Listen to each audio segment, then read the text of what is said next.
In this lecture, we are going to discuss on the neural network. Specifically, we'll first take this case that why neural network is at all required, what is neural network, and then we'll see that how neural network is trained by backpropagation, and then finally we'll see the special case of the neural network, which is the convolutional neural network, which is used for the image classification. Now, this is the common neural network structure, and this is basically the input layer, and here you can see this is the output layer, and all these yellow one, these are the hidden layers. And if the number of hidden layers is large, if there are large number of hidden layers present, and there in each layer there are many number of nodes that is present, then we call that neural network as deep neural network. Okay, if the number of hidden layers are very large, then it is called a deep neural network. Otherwise, it is a simple neural network. So first we'll try to understand that why neural network is required. Let us take one example and we'll try to understand this. So here we are considering that we tested a drug and that was designed to treat an illness. So this is the drug. Suppose it is tested to treat some illness. And this drug has been tested on 3 different groups. And in the first group of people, it is given the low dose. And this is another group where the medium dose of the drug is given. And another group, the high dose of the drug is given. And it is observed that what is the result of that. The observation is like this. You can see if here in the x-axis, you can see the amount of dose. So here you can see the low dose is there. So this value is close to 0, indicates the low dose. And corresponding to the low dose, you see the effectiveness or the efficacy, and that is very small. You can see in the y-axis, it indicates the efficacy, and that is very small. On the other hand, if the dosage is very high, in that case also, you see that it is not so effective. But here you see if the dosage is somewhat in medium dose, in that case, maybe the efficacy is large. So it is more effective. Okay, so this has been the observation. So what we have seen that we have this data that we have tested on different groups from dosage from very low value to very high value, and these are certain intermediate value, and we have observed the effectiveness of that drug. So this data is known. Now what is our objective? What is the problem? We want to predict whether in future some dose is given, then what is the effectiveness of that dose? Suppose this amount of dose is given, then what will be the effectiveness of that dose? So that means you have to fit some curve with the data. So looking at these data points, it is very clear that you cannot fit a straight line with the graph, right? So if you want to fit a straight line, it is not going to fit, or it will not going to pass through all the points. So here is the problem. And the neural network comes here because the neural network can fit a bent curve like this through these data points, which we are calling as a swiggle. So this green one is a curve that represents well with these data points, and through neural network we can fit this kind of a curve. Okay, so this is the reason that why we are now learning neural network. So even if the data is very complicated like this, it is possible with the neural network to fit such a complicated curve also. Okay, so here is the strength of the neural network. And in this particular topic, we'll try to discuss that how this kind of curve is actually we can fit with these data points through neural network. So here is a very simple network that has been shown, where you can see that we have only a single feature, and that is the dosage. Okay, and this is what is the effectiveness or the dependent or the target variable, right? So we have only one input. We have only one input, and that input variable is dosage. So this is the input. Okay, that is the dosage. And what is our output? Definitely our output is the efficacy, and here you can see this is our output. So in the input we have a single node corresponding to dosage, and the output is this one, efficacy, for this simple problem, this example problem. And now you see in this neural network, here you can see a curve that has been shown, and here you can see another curve that represents some function, definitely. And these are like some connections, and you can see some parameters are there, some numbers are there. And finally, if we calculate according to these connections, how it will be multiplied, how it will be added and all that, you will get the value of the efficacy. And that efficacy value, if you plot, that is basically the predicted values. And here you can see this green line corresponding to the predicted value. Okay. So now we learn what is a neural network. So first of all, neural network consists of nodes. So these are all nodes. Okay. These are all nodes. Whatever you have seen, all these are nodes. And these are all connections. You have seen one node is connected to the another node by some connection. So this is connection. So there are many connections present. And the numbers along each connections, that you can see the different numbers, some multiplying factors, some addition factors, that you can see.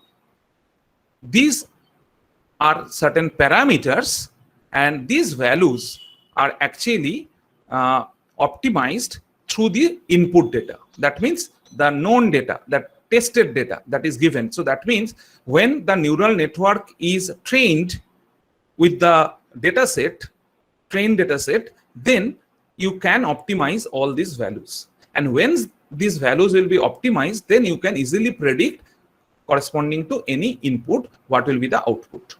Okay, so this is what is the neural network. And basically this looks like our neurons. You can see these nodes are like our neurons, and these connections are like the synapses, the connections between the neurons in our body, and that is why the name came as the neural network. And remember, this is not a very new idea. It is in the year 1940, 1950, this idea already came into the market. But definitely at that time, this process was not so effective. The reason was that we do not have enough data. But right now, we are in the age of internet. We have a lot of data. That is why we can easily fit a very good model. And that is why neural network now become very, very popular. Now that are here you can see that these are the parameter values, that how much you have to multiply it, how much you have to add it and all that, if you want to optimize that or the train that particular neural network through some process which is called the back propagation. So in this course, we'll in this particular lecture, we'll see that how all these values are calculated. Okay. And definitely these values will be calculated based on what are the input data or the observed data, okay, that is given in the data set, the trained data set.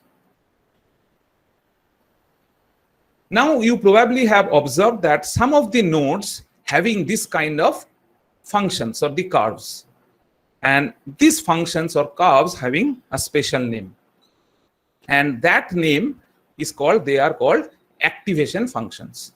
Okay, these curved things, okay, these are called the activation functions, and these bent on the curved lines are building blocks of fitting the swiggle or this curved line. Okay, remember, so these are the very, very important thing, these functions which are called the activation function, and these functions are the building blocks to make this final prediction curve. Okay. So here you can see this, there can be different kinds of activation functions. Here you can see this is one kind of activation function which is called the sigmoid curve or the sigmoid function. And sigmoid function is what? Fx is equal to e to the power x by e to the power x plus 1. This is what is the sigmoid function. We can use this kind of activation function. So activation function is basically the nodes having certain curves or the certain functions. We can use the ReLU function. Okay. And the ReLU, you can see this is what is the function, a maximum between 0 and x. Okay. And soft plus function is a function which is given by log of 1 plus e to the power x. Remember, here the base of the log is considered to be e. So that means it is basically the natural logarithm. Okay, so this is the soft plus function, or it can be other kinds of activation function also. Okay, so these are certain very popular activation functions that can be used in the neural network.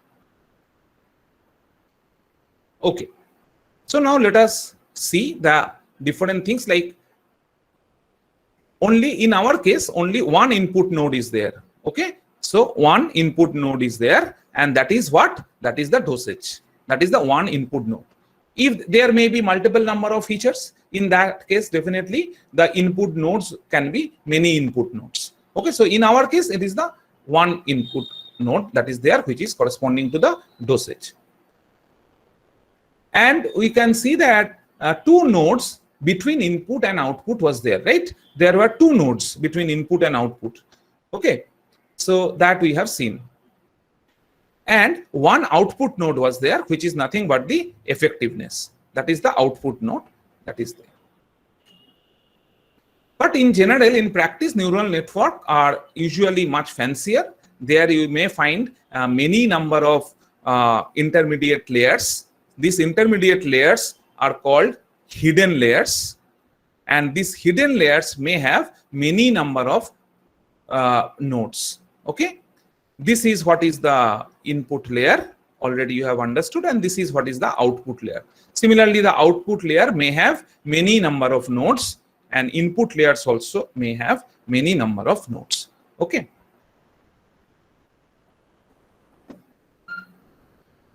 Now, how neural network works? So let us first try to understand this carefully. This is very, very important concept. Let us first consider the values of the dosage. Okay, let us consider a very low dosage is considered to be 0, and the highest dose is considered to be 1. And all other doses are between 0 to 1, maybe 0.1, 0.2, 0.5, 0.7, in that way. All the intermediate dosage are in close to 0.5, it can be 0.4 or 0.6, like that. So we are just fixing the range of the dosage from 0 to 1. Let us consider that. Now, if you observe, let us first consider corresponding to the dosage 0. So what we want to see, that how can we get the predicted value from the neural network? Okay, let us first consider that somehow, we know all these parameters. All these parameters are suppose known to us.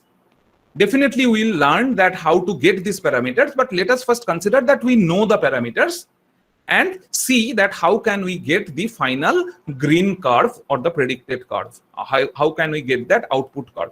Let us first see that. So let us consider the first value of the dosage, that is given data, that is the 0 that we put in the input node dosage. So 0 is the first observed data, right? First observed input data is 0. Then what we have to do, according to that connection, you see, you have to multiply by negative 34.4, and then you have to add by 2.14.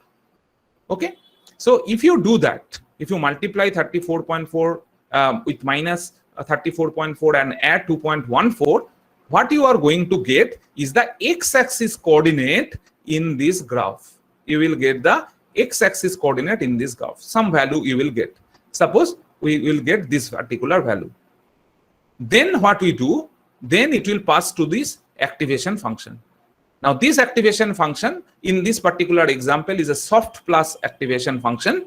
And you know what is soft plus activation function? That is given by log of 1 plus e to the power x. So by this calculation, what you will get corresponding to the first observed value, you just put in place of x that value, and then you will get the y coordinate.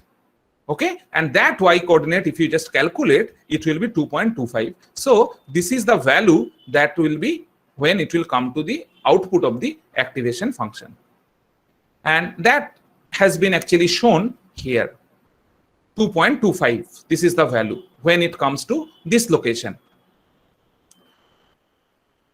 Okay, so you have understood this thing. Now what we have done, let us consider a next value. Say instead of 0, now we are considering the second observed value. Say that second observed value is 0.1.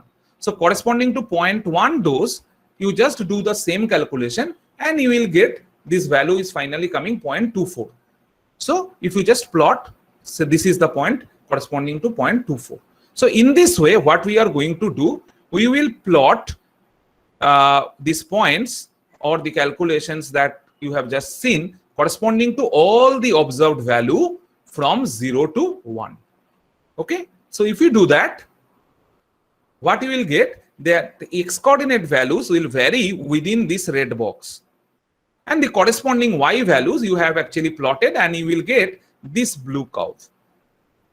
So now you have understood where from this blue curve is coming. This is basically a portion of the activation function that you have used in some way related to definitely these factors. So you are getting some curve that is basically generated from this activation function. Then what is there after that? You have seen in our connection, it is again multiply by minus 1.30. So if you multiply this y value with minus 1.30, then you will get some value, say negative 2.13. So this value will now become, say, this value at the end of this location after this multiplication. Exactly in a similar way, corresponding to dosage 0.1, 0.2 up to 1, if you do the calculation, you will get the curve. And so this curve will now become this one. So you can see, we can slice a particular curve, we can flip a particular curve, or we can bend a particular curve by manipulating by these different multiplication and addition factors. Okay. So after, at the end of this, you can see we are end up with this blue curve. Okay. Now, exactly in a similar way, in the second node in the middle layer, there if you remember, in the hidden layer, in our case, there were two nodes.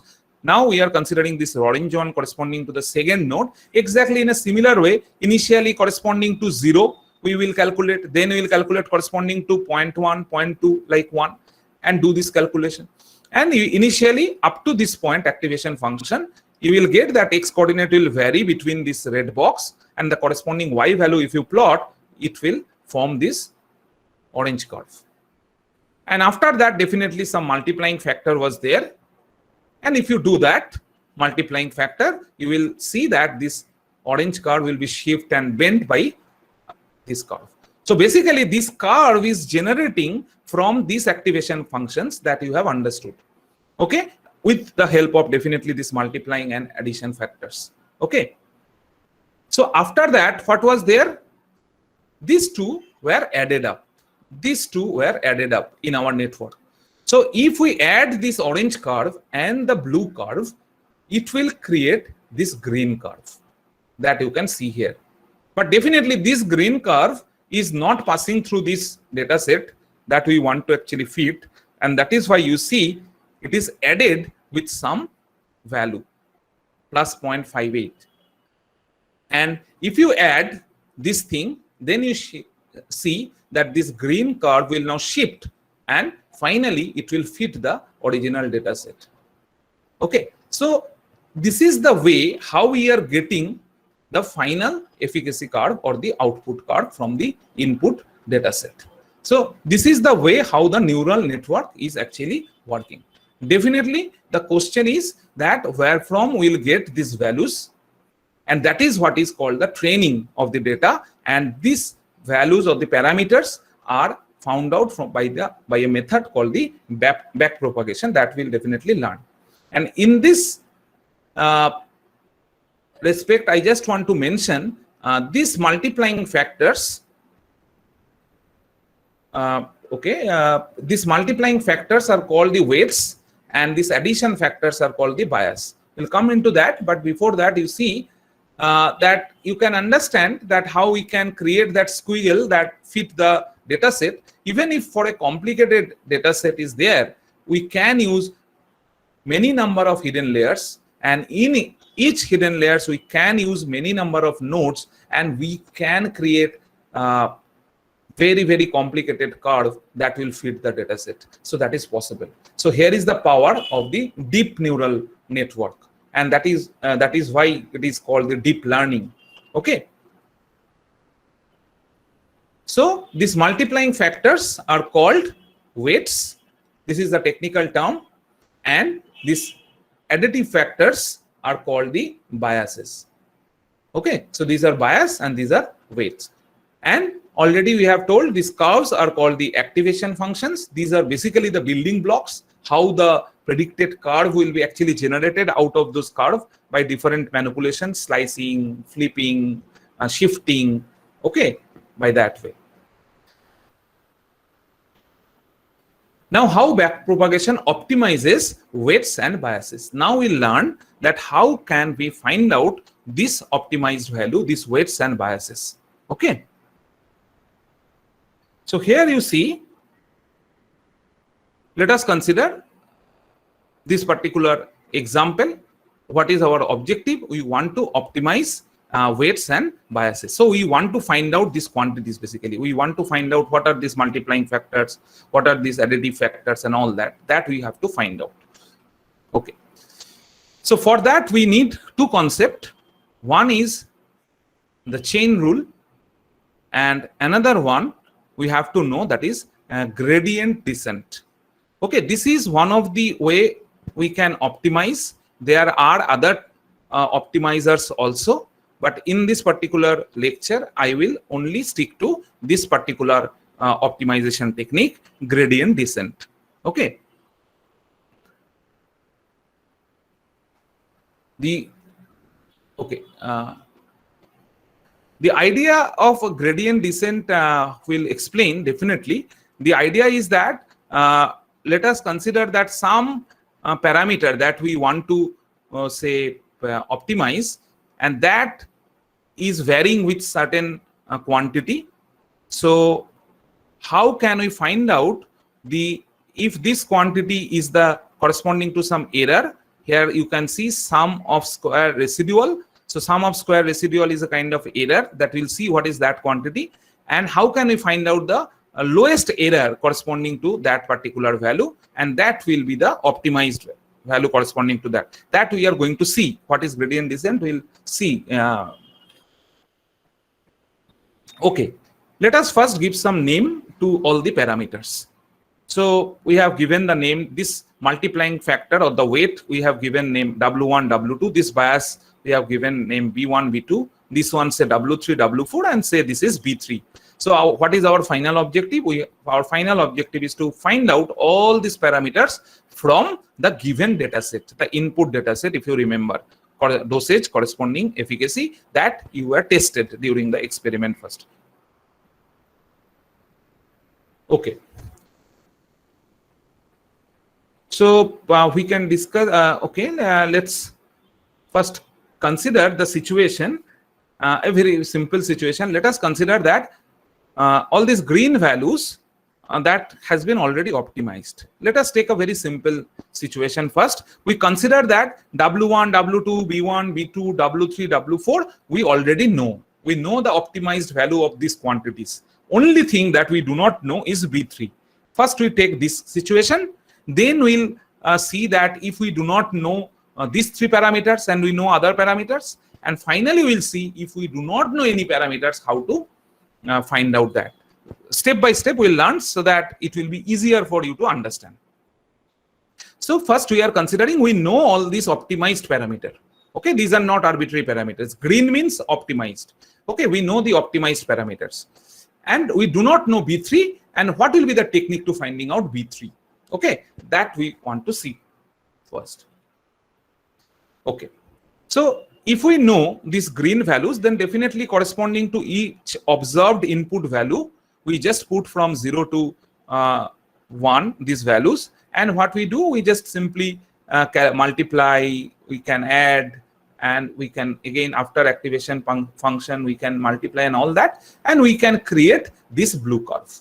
That is clear and simple up to this much. Exactly in a similar way we can get the orange curve up to this much, because we have already considered that we know these green values. That means up to this much we know, we do not know only B3. Okay, for this first part of the problem. So we know this one, so we also can easily calculate what will be this orange curve. So we know this blue curve, we know this orange curve for this particular problem, and definitely the summation that will be known to us. Okay, that summation will be this one. Let us consider that summation is this one. Okay, but what we want to know, we know that our final solution will be like this. So how can we find out that? So that what will be the value of B3 corresponding to which this green curve will be shifted to that position. Okay, so we have to find out that B3. This is what is the problem. So now we are ready to add the final bias B3 to the green swiggle so that it can shift to the final data set. So what will be the optimum value of B3? So now look carefully. The first step is, since we do not know what is B3, initially we will initialize some value, and generally for the biases it is generally initialized by 0. If we want to initialize bias, then the technique is you first give the value 0 to it. This is the general procedure, or the commonly 0 is used as the initialization. Okay, so first we will consider that B3 is equal to 0, and then what we are going to do, if you put B3 is equal to 0, then definitely you will get some output. So if you B3 is 0, then this curve will not go anywhere from this position, because B3 is 0. If B3 having some certain other value, it may move from this place to some other place. Since B3 is 0, it will remain there. At that location, we will get some output corresponding to B3 is equal to 0. Remember, B3 is equal to 0 is some arbitrary value we have just initialized. Corresponding to that, we will get some output, and that output is shown here by the green line. Okay. Now, definitely, we have certain observed data. These were our observed data. Let us consider we have only 3 observed data. Let us take it very simple. We had only 3 observed data. Now, corresponding to this dosage, the observed data that is known to us, that is there in our trained data set, and we can definitely calculate the corresponding predicted value corresponding to B3 is equal to 0.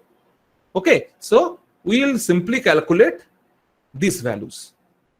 How you will calculate this value? Where from you will get this value? Just simply put input is equal to 0. Do all this calculation considering B3 is equal to 0. You will get some output. So that will be this value. Exactly in a similar way, corresponding to maybe this is 0.5.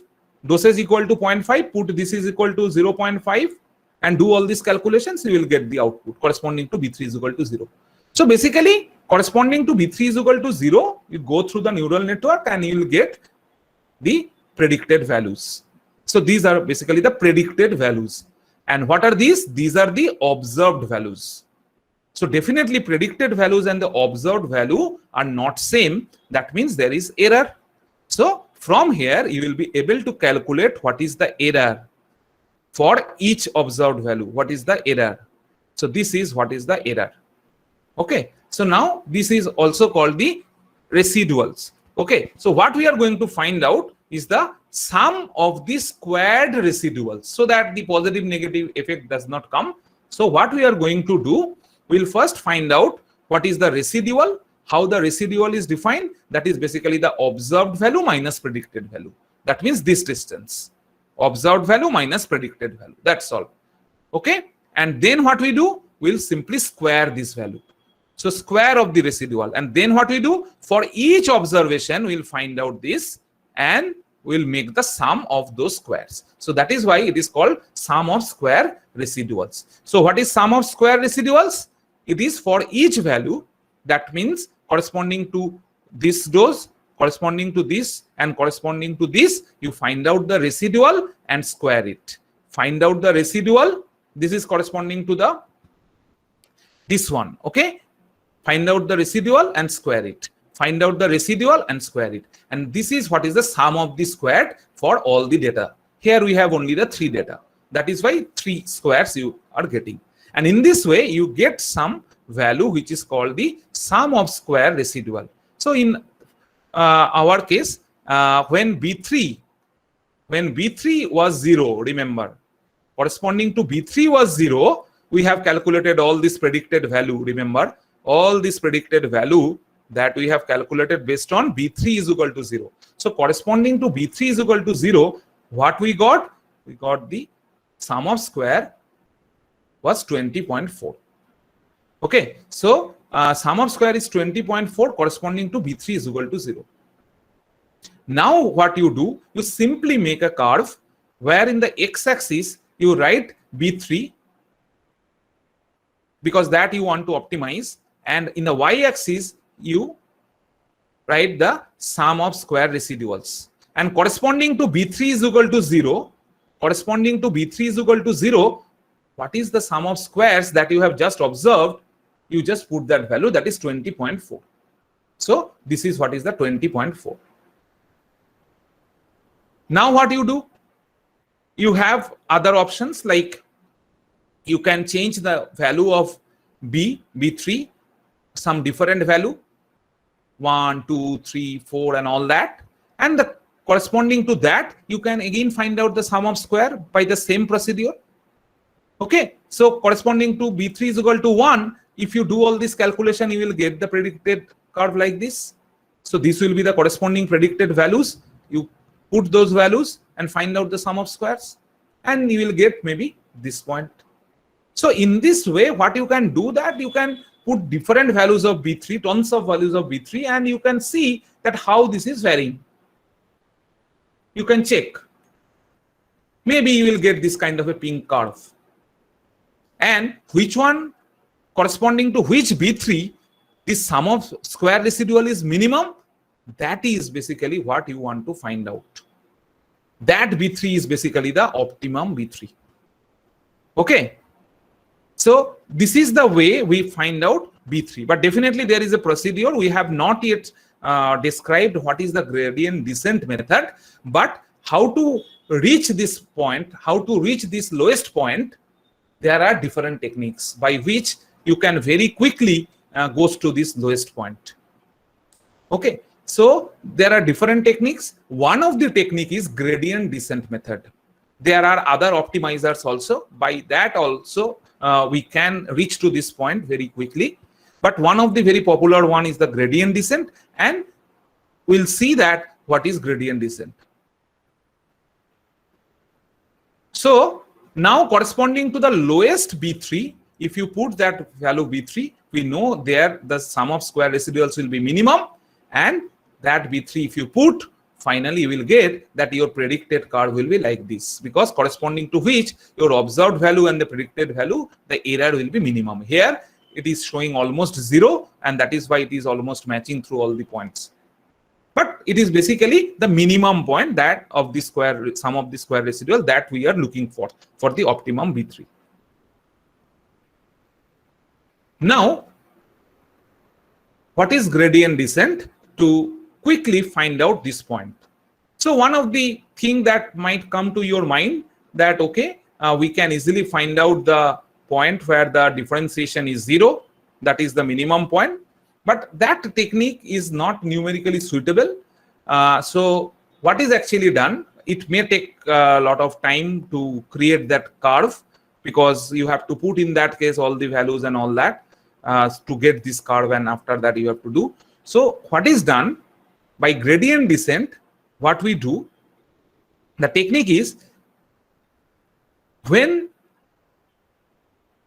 let us consider you are at this point. Initially you have chosen some value of b3, which is, you do not have any idea initially. You have just initialized some value. You do not have idea that which b3 will give you the optimum value. So definitely you will find a very high value of the sum of square residual. The error will be very large. That means you are very much away from the point where the optimum b3 is there. So definitely when you are far away, at that point you have to take large steps. When you are far away from that point, when you are far away, at that time you have to take the large steps so that you quickly reach to that point.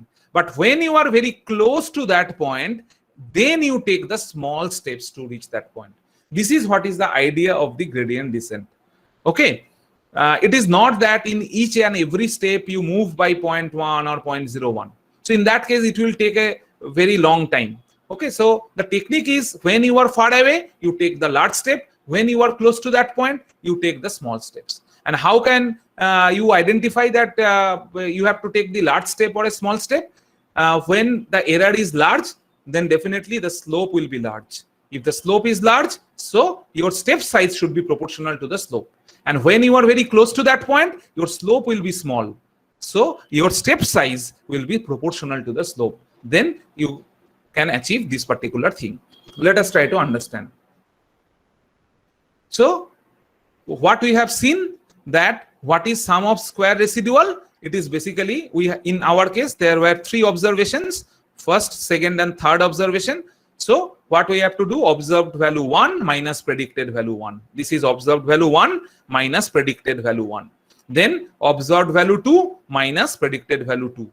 Then square it. Observed value 3 minus predicted value 3, the square. And this in notation, summation notation, we can write as observed I minus predicted I square. This is what is sum of squares. I think this part is clear, where I varies from 1 to 3 in our case. We have only considered 3 dosage. Now you see what we actually want to find out. Remember, we want to find out what? We want to find out the slope. That means we want to find out what is the slope. Here this is SSR, sum of square residual. And here it is B3. So what do you want to find out? The slope is what? The slope is this quantity.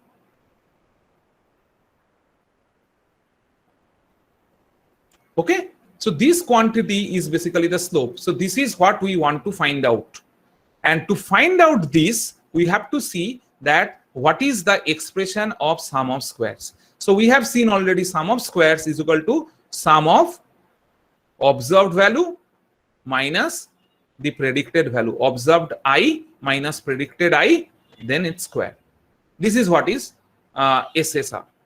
And within this predicted I, basically B3 is involved. How you got these predicted values? Because predicted value actually you have got from considering B3 is equal to different values, right? So within this predicted value, if you see what is this predicted value, this predicted value is basically the green blue curve plus the orange curve. If you remember the blue curve, the orange curve, blue curve corresponding to the upper node which is coming from the upper node, orange curve corresponding to the lower node of the hidden layer, and then you add them, and then finally you have added B3. So this is what is the predicted I. Okay, so to find out this quantity, then what we have to do? So basically what we are going to do is, now we are interested to find out this quantity, and to find out this quantity, what we are going to do, you just observe, we are going to use chain rule. So what is the chain rule? We'll simply write B3 of SSR, this quantity will be equal to DD predicted into D predicted by B3, because predicted is equal to this plus this plus B3.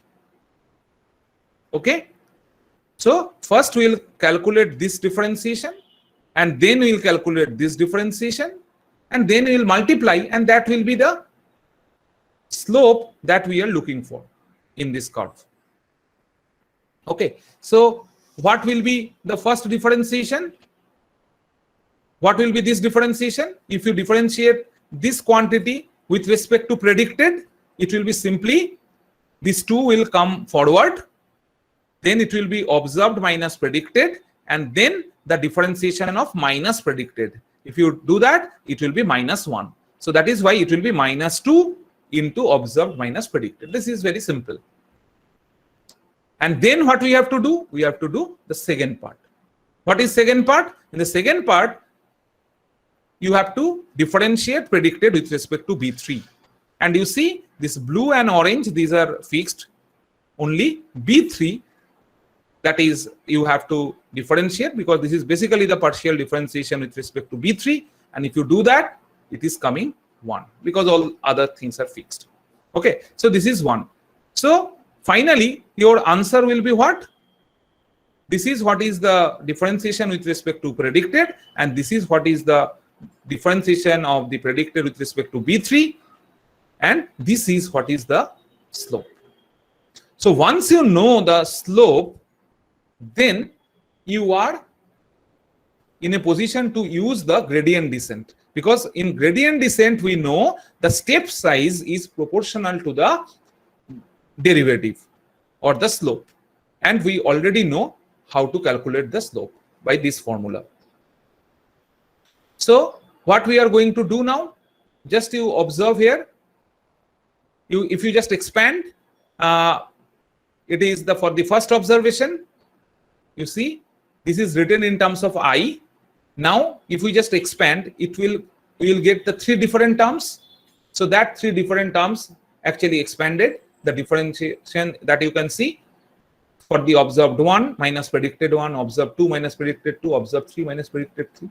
And you know all these values corresponding to the observed values are very well known, 0, 1 and 0. And what about the predicted values? Corresponding to the initial B3, first you calculate that. What is the value? Corresponding to B3 is equal to 0, you find out what are the predicted values. You put those values. Here you can see corresponding to the, here you see, these are the values corresponding to what? These are the values corresponding to the initial B3. That means corresponding to B3 is equal to 0. You put that values and you will get some slope. And that slope is this. Once you get the slope, then what you have to find out? You have to find out what should be the next B3. Next B3 depends on what will be the step size, and I have already told that step size should be proportional to the slope. What is the reason that it should be proportional to the slope? Because when we are away, then we require the large steps. When we are closer to that point, optimum point, then we require lower step size, and that is why it should be proportional to the slope. So what we are going to do, put that value of the slope corresponding to B3 is equal to 0, and then we multiply it by some quantity called the learning rate. This learning rate generally is set as 0.01 or 0.001 or 0.1, like that. Okay, so that learning rate is one of the hyperparameter that can be used. So let us consider we are using learning rate is 0.1. So if you just put the learning rate is 0.1, you get the step size is minus 1.57. So if you know the step size, then what will be the next B3? What will be the new B3 that you have to select? The new B3 will be your old B3. What was your old B3? That was 0. That was initially we have considered, and minus the step size. Okay, so the new B3, you will be old B3 minus step size. Now you got your new B3. Then what we do? Now we put this B3, and based on that, we will calculate the new predicted curve. Again, we will calculate the differentiation. Again, we will calculate the differentiation based on the new B3. And then we will get the slope. And again, we will calculate the step size. And in this way, we will go when we will find that the step size is very, very close to 0. When we will find that the step size is very, very close to 0, then we'll conclude that we have almost reached to that optimum point, and we'll stop our iterations. Or we can sometimes specify the number of iterations. Suppose we can specify go for 1000 iterations and stop. Okay. Or maybe some other criteria can be used to stop that iteration. Okay. But definitely our final objective is that it is definitely converge, and gradually the step size will decrease. The main objective, when it will be very close to 0, when the step size will be very close to 0, that means initially you see the B3 is moving this much. Probably in the next time you will find that it is moving this much, maybe. So when we are going closer to that point, optimum point, you will find more and more steps will come. This is what is the gradient descent method. And in this way, finally, when the step size become close to 0, we may stop our iterations, and the B3 at that time, the final B3 that will be selected is basically the optimum value. So this is the technique by which the B3 is optimized. Okay, so in that example, maybe 2.61 is the final value that is optimized. So now we have understood how can we find out B3. Exactly in a similar way, suppose we do not know even W3 and W4, then how can we find out all these three?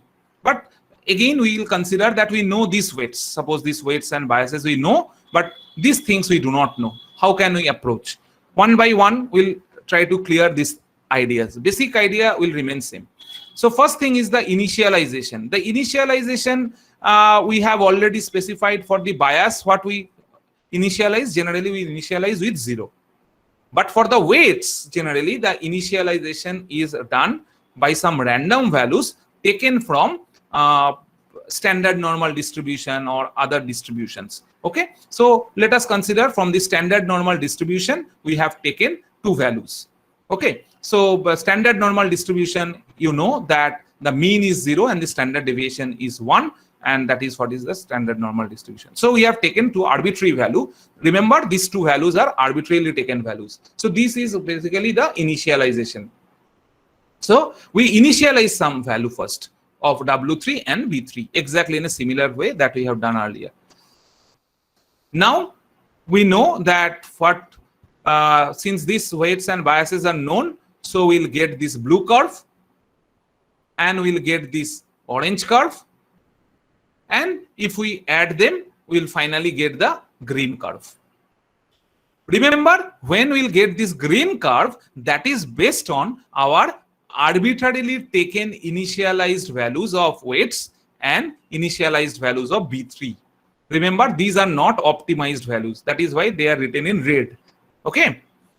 So based on that, definitely we'll get some green curve, and definitely this green curve is not the final fitted curve. This is the predicted value with this initial guesses.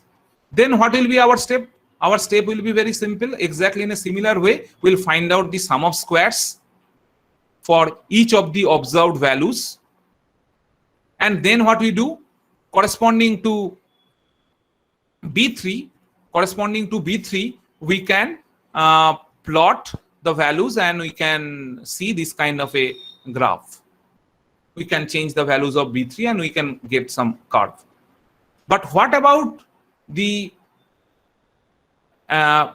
technique will be exactly in a similar way for the B3. We know already you have to find out the slope of SSR with respect to B3, and for that, you know, you have to differentiate this and this exactly in a similar way, nothing new.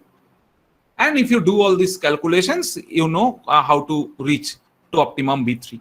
But for the weights, to understand that, some terminology is important. So here you see that this is what is the input I. What is this I indicates? I indicates that the different number of inputs. That means this is the first input, I is equal to 1. This is the second input, I is equal to 2. This is the third input, I is equal to 3. So I means the number of input. But which number of input we are talking about? I is that. And you see that here it is written x1i. So what is this 1 or 2? This is corresponding to the node 1 and node 2 in the first hidden layer, or the only hidden layer in our case. Okay, so this is corresponding to node 1, this is corresponding to node 2. So that is the first suffix which corresponds to the node in the hidden layer, and I corresponding to which input number, whether it is the first observation or the second observation or the third observation. So I is that. Okay, now thing is very simple. So what is the x coordinate? You know, the x coordinate is, we are writing as x1i. x1i means corresponding to node 1, x1i corresponding to ith input. How can we get that? Input I value multiplied by this multiplication factor plus this bias. Okay, then we will get the x coordinate. Exactly in a similar way, we will get the x coordinate corresponding to node 2.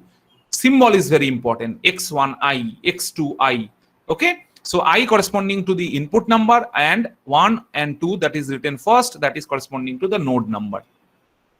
Now you see, it is clear that a x1i may be ranging within this red box, and x2i may be ranging within this red box. Okay, and now we can find out the y1i corresponding to this x1i using the swapped plus function, that is log of 1 plus x. Okay, so what is y1i? So y1i is corresponding to the x1i. Okay, exactly in a similar way, y2i is corresponding to x2i using that activation function. Okay, so once we understood this one, what is the output here and what is the output here, these two curves are corresponding to the blue curve. Now what we can do, that we know what is y1i. So y1i is basically this curve y1i, that is output of the activation function at node 1. And then if we multiply by W3, the initialized value, if we multiply W3, the initialized value, then we'll get this curve. Then we get this curve. So that is y1i into W3. That is the final blue curve here. Exactly in a similar way, the final orange curve you will get from by multiplying y2i, which is output of the activation function, into the initialized value of the W4. So y2i into W4. Okay, and then you have to sum them up. That is why sum them up, and you add the B3. So this is what is the predicted I. y1i W3, y2i to W4 plus B3. Now, once we can write the expression of SSR and predicted I as this, then we can easily find out the slopes corresponding to W3 or W4 or B3 very easily. So to find out the slope corresponding to W3, okay, so SSR, now you have to find out the slope corresponding to W3. We'll use the chain rule exactly in a similar way. Will be this, and SSR with respect to predicted is exactly similar what we have done earlier. Only this part with respect to W3, you see you have to differentiate this with respect to W3. Okay, so in other terms actually W3 is not there. So if you do the partial derivative with respect to W3, the result will be only y1i. Okay, exactly in a similar way for the W4. Now if you see the result for this one, this result is exactly similar what we got earlier. And with respect to W3, if you differentiate, you see that only this term will come. Only this term will come, and this quantity differentiation will be 0. This quantity differentiation will be 0 because these terms does not contain W3. Okay, so this is what is y1i. So that is coming. Exactly in a similar way, we can find out with differentiation with respect to W4 or the slope with respect to W4. Okay, and in that case, definitely it will be y2i, and that is why you see that y2i is coming here. So we have seen that how we can find out the slope with respect to W3, with respect to W4, and with respect to B3. Okay, and if we know this slope, then what we do, we'll use the gradient descent to optimize W3, W4 and B3. So what we do, initialize first W3 and W4 and B3 as 0. What is the next step? The next step, you just find out the slope with respect to W3 using this formula. Observed value minus predicted value corresponding to the initial values. Okay, you do put all those values and you will get the slope, and then you fix the step size based on the slope, and then you find out the new W3 and again do the similar procedure till the step size is close to 0. So this is what is the procedure. So that has been actually done initially. You see, for the initial values, initially it is calculated, then corresponding y13, that is also required in the differentiation, so that is that also has to be calculated. And finally, if you calculate this thing, you will find that this is coming for the first time with the initial values, what is the slope, and based on that slope, definitely you have to you can see similarly for the initial values, you can also find out the slope with respect to W4 and V3. And then next step, you have to multiply with the learning rate of that derivative, and you will get the step size, and using that step size you can find out what should be the new value of W3. So new value of W3 will be this, and again you have to repeat the procedure exactly in a similar way. New value of W4, new value of B3 you find out, and do the same process exactly in a similar way, and until all of them exactly you can see that other parameters also can be minimized in this way. So finally you have to do till maximum number of iterations or the minimum value of the step that you specify or some other criteria, and finally you will get the optimized value. Now let us consider the most general situation. You do not know any of the values. So now W1, W2, B1, B2, these are also not known. So what you have to do, you have to find out these slopes basically. Okay, so you have to find out all these slopes now along with the other slopes that we have already seen. So it is very simple. Exactly in a similar way, what we are going to do, we have to write the expression for the differentiation, and using the chain rule, you write this quantity will be with respect to predicted, then predicted with respect to y1, then y1 is with respect to x1, and x1 with respect to w1.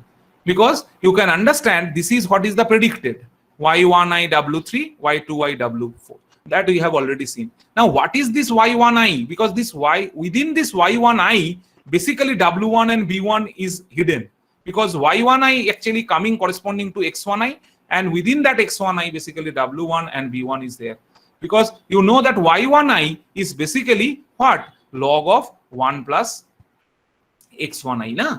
And here you see that this within this x1i basically it is input I minus into w1 plus b1. So now things are very simple. You know what is y1i, you know what is x1i, you know what is predicted I, you know what is SSR. So all this differentiation individually you can easily calculate, and you can write the final expression.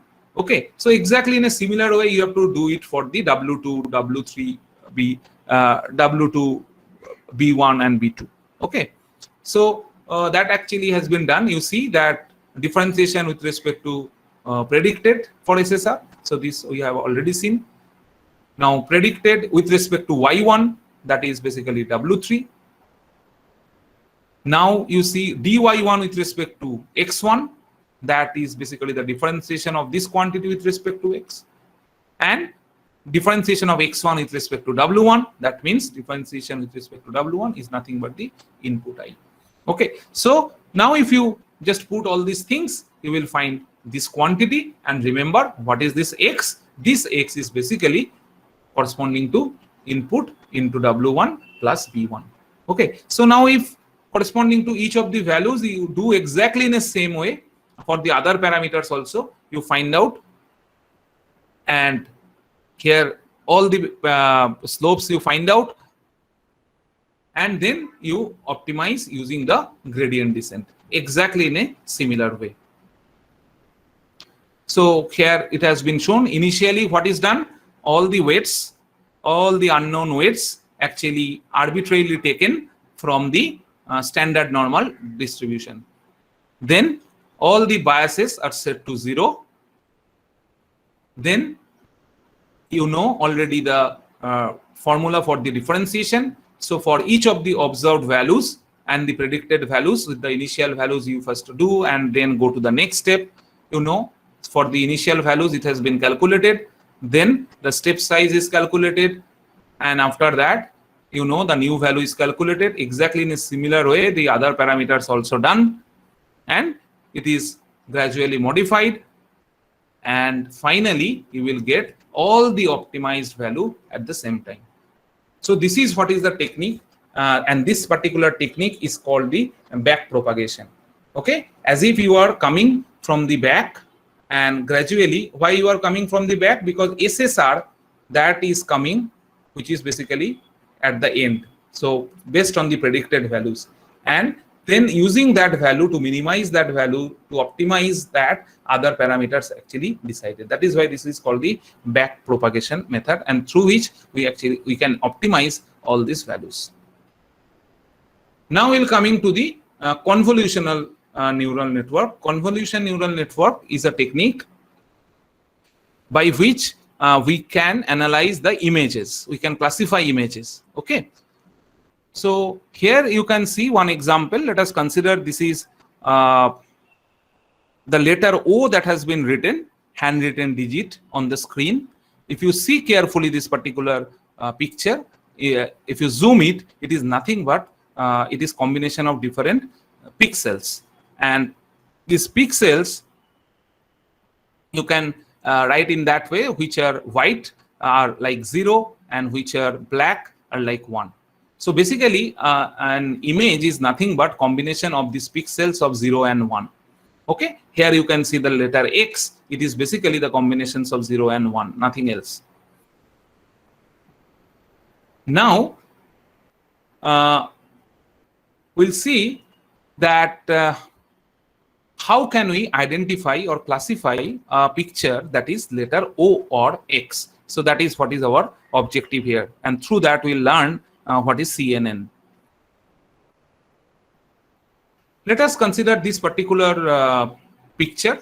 It is a very small picture. You can see only 6 pixel wide and 6 pixel tall, and with a very simple neural network we can basically solve it.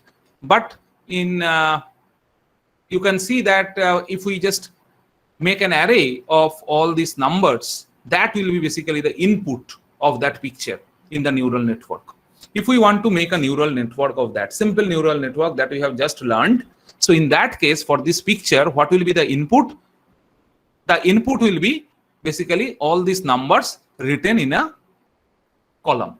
So you see that this is 1, 2, 3, 4. In this way, how many inputs will be there? If it is 6 pixel by 6 pixel, then total 36 input nodes will be there. So in our examples, we have considered only a single input node. Now here you can see it will be 36 input nodes. And then you will see that this is the hidden layer.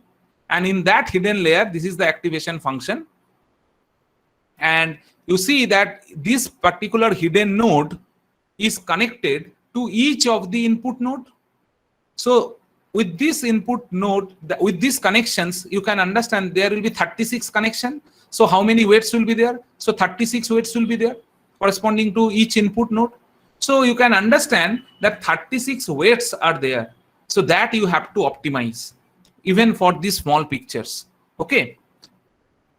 Now see, generally in a hidden layer, there are more than one nodes. Even for a 2 nodes, you can understand that how many weights that you have to consider. For each node, it is 36. So for addition of each node in the hidden layer, you can understand for each hidden layer, each node in the hidden layer, 36 will be added. Unknown parameters will be added. Even if we consider that 100 by 100 pixel, 100 by 100 pixel, even it is not a very usual picture that we see. It is again a very small picture, 100 pixel by 100 pixel. But even in that situation, you see that 10,000 weights will be required for each node. Okay, each node in the hidden layer require 10,000. Okay, because you can understand 100 by 100 pixel. So you can understand a lot of calculations will be involved if we use the simple neural network. Okay, so that is why some modifications are required. Even in that case, if this picture O is shifted by 1 pixel that you can see here in the right, then that particular trained neural network may not be able to understand. Okay, so these are basically the problem. So this is one of the problem. If a small shifting is there, the simple neural network will not be able to understand. For this case, you can understand that very large number of weights and biases will be there that is required to be optimized. Definitely a very huge computational expense is required. Now we can take advantage of something like we can see in this picture this smaller region having some relation with its surroundings. You see the surroundings of the similar color or texture. Here you can see this region having certain similarity with this region. Okay, so this similarity effect or this correlation with the surroundings, actually we can take this advantage and we can reduce our computation. Okay, so this is another thing. Thus, the classification of large complicated images is usually done using something called convolutional neural network. Now, convolutional neural network do 3 things to make image classification practical. The first one, reduce the number of input nodes. The second one, tolerance small shifts in where the pixels are in the images. Okay, and third one, take the advantage of the correlations that we observe in the complex image. And we'll see that how it has been done. Let us consider this is our image, input image. The first thing a convolutional neural network does is apply a filter to the input image. Okay, so here you can see this is the filter that is used. Okay, so filter is again you can see the combination of numbers. In this example, you can see this 3 by 3. Generally, filters are taken 3 by 3. But the values that you can see, remember, these values are optimized values. Definitely, this optimized value is coming from the backpropagation after optimization. Initial values, maybe you can take some initial value for the filter, and after the optimization, you will get this optimized filter. Okay, by the backpropagation, you can get that. Now, what is done actually? Now, this filter, we apply this filter to the input image. We overlay the filter onto the image. So here you can see this is the input image. And now we overlay the filter on the input image. So here, if we overlay the filter on the input image, and if we multiply the corresponding values, that means here in the input image it is 0, and in the filter it is 0. So you multiply 0 and 0. Here it is 0. And here it is 0, multiply 0 and 0. Okay, so the corresponding values actually you are multiplying and then you add it. So what you are actually doing, you see corresponding to this part, it is 0 multiplied by 0, 0 multiplied by 0, 1 multiplied by 1. So in this way, this has been done. So this is called the dot product. Okay, this is called the dot product. And if we calculate, it is coming what? 3. In this case, for the first one, it is coming 3. Now, what we do with this 3, we add some bias. So here we have added a bias of -2. Again, remember this -2 is some optimized value that we can calculate from the backpropagation. So if we do that, then 3 and -2, if we add, we get 1. So we put that 1 here. Then what we do? Then we shift the filter from this location to this location. And the corresponding value of the image, input image, and the filter again we multiply and add. like this, and we'll get the sum or the dot product, and again add the same bias and we'll get -1. So exactly in a similar way, you just shift by 1 pixel. Sometimes it is also shifted by 2 pixel depending upon the kind of convolutional neural network you are preparing. And in that way, you create a map like this, which is called the feature map. And the complete feature map, if you just simply shift in this way, so in this way, first shift you in the right side and then gradually 1 pixel by downward and again by the right side. And throughout the input image, if you shift and you can do the dot product, add the bias, you will get this feature map. Now you see this feature map is not 6 by 6, it is only 4 by 4. What is the advantage of getting this feature map? It is reducing the whole thing, the first thing. And the second thing is that within this one or within this any number, some correlation is there with the surroundings, because how you get this one? With the help of filters. What is the effect of surrounding is also there within these numbers. So this is the technique by which the feature map is prepared. Okay, so this process is basically called the convolute, and that is why the name convolutional neural network. Okay, so this you can see,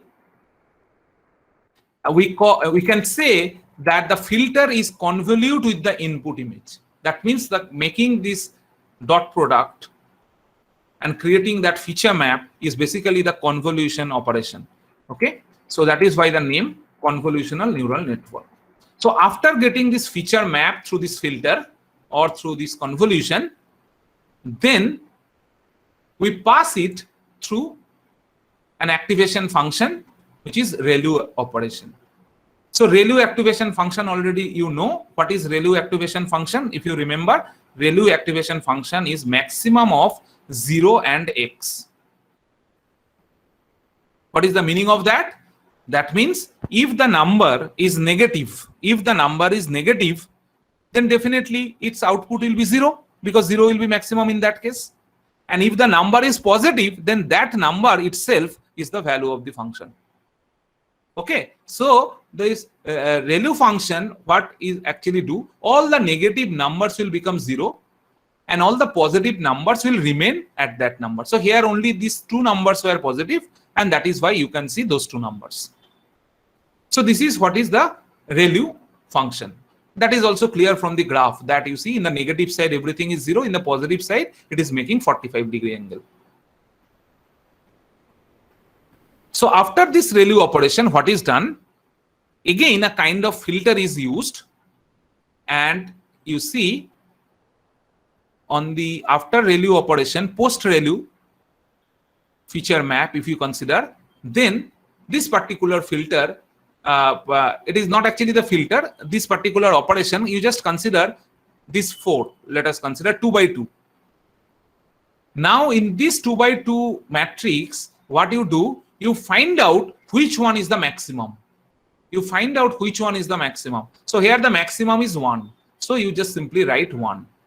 Then what you do? You are not shifting by 1 pixel. Now remember, when we are doing this thing, we are not overlapping any matrix. We are not overlapping. The second one we will consider this one. So in this one, what is the maximum? All are 0. So 0. Then we'll consider this one. We'll consider what is the maximum, that is again 0. So it is 0. Then we'll consider this one. What is the maximum? That is 1. So you see 1. So this operation is called the max pooling operation. This is called the max pooling operation. So that means you have actually pulled out the maximum value of that matrix. In this case, we have done it with the 2 by 2. Okay, so in this way, you can see now this input is coming like this. And if you just try to compare with actual input image, which was 6 by 6, and now finally we are coming to this position, you see that with this filter, this part is exactly matching of the input. this part is exactly matching with the input, and that is why you see these are 1 and others are showing the 0. So you can see this small amount of numbers actually somehow indicate this particular image. Okay, so the next step is basically simple. So after this max pooled operation, next thing, with that values, you just create your input nodes. So now your input nodes will be 4, 1 0 0 1, 1 0 0 1, and you create your neural network, the normal neural network that you do. So initial part was the convolution part, and after that you are using our normal neural network, exactly what we have done earlier. So that is why it is called the convolutional neural network. Okay, so you can see the input. Now the input nodes are less. Previously it was 36, now it is only 4. And not only that, if you all these are optimized value through the backpropagation. As you can see, this is the hidden node, node in the hidden layer. This is the output. Here you can see there are 2 output nodes, one corresponding to O, another corresponding to whether it is X, and 4 input nodes. And now you see that with this image, if we just do these calculations, you will find that it is finally coming with all these calculations. This is as 1 and this is coming 0. So this is 1, that means this is O. Exactly with this optimized value, with this optimized value of the weights and biases, if you check whether this is O or X, you see, do all these calculations, and you see that it is showing that it is 1 and this is 0. Even if you shift, if you shift the O by one pixel, that means if you shift it here, and if you go through this neural network, you will find it is giving O. That means the higher value of O, or the score of O, will be higher, so that you can predict correctly. Okay.